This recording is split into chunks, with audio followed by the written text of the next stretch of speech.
స్థానిక సంస్థల ఎన్నికలకు రంగం సిద్ధమైందని తెలంగాణ రెవెన్యూ, గృహ నిర్మాణ, సమాచార శాఖల మంత్రి పొంగులేటి శ్రీనివాసరెడ్డి తెలిపారు. ఈ నెలాఖరులోపు స్థానిక సంస్థల ఎన్నికలకు నోటిఫికేషన్ రాబోతుందని అన్నారు. త్వరలో ఎన్నికల తేదీలు ప్రకటిస్తారని చెప్పారు. ఇవాళ మంత్రి పొంగులేటి ఖమ్మం జిల్లాలోని కూసుమంచిలో పర్యటించారు. పలు అభివృద్ధి కార్యక్రమాలలో మంత్రి పొంగులేటి పాల్గొన్నారు. అనంతరం కూసుమంచి ఎమ్మెల్యే క్యాంపు కార్యాలయంలో ముఖ్య నాయకులను పలు కీలక అంశాలపై దిశానిర్దేశం చేశారు. స్థానిక సంస్థల ఎన్నికలపై రేపటి కేబినెట్ సమావేశం నిర్ణయం తీసుకుంటామని అన్నారు. తొలుత ఎంపీటీసీ, జెడ్పీటీసీ ఎన్నికలు జరుగుతాయని వెల్లడించారు.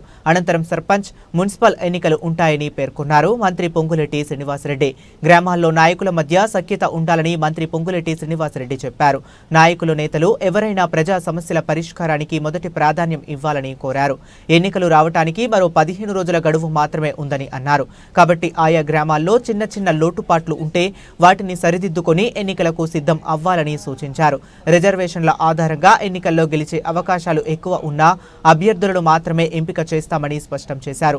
మంత్రి పొంగులేటి శ్రీనివాసరెడ్డి రాబోయే వారం రోజుల్లోనే అర్హులైన రైతు సోదరులందరికీ కుంట నుంచి ఎన్ని ఎకరాలు ఉంటే అన్ని ఎకరాల వరకు రైతు భరోసా ఇస్తామని మంత్రి పొంగులేటి శ్రీనివాసరెడ్డి వెల్లడించారు. సన్నాలకు రైతు బోనస్ వారి బ్యాంకు ఖాతాల్లో జమ చేస్తామని అన్నారు.